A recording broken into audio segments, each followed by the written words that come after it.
everyone, in this tutorial, I will show you how to blend two images in Canva.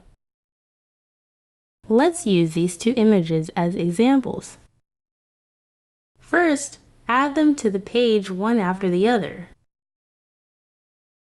Then go to the Apps section, search for and find Easy Reflections.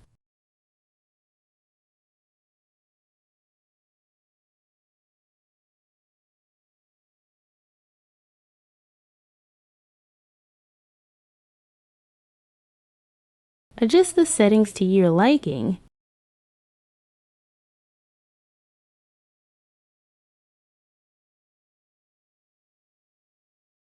Then click on Add Design.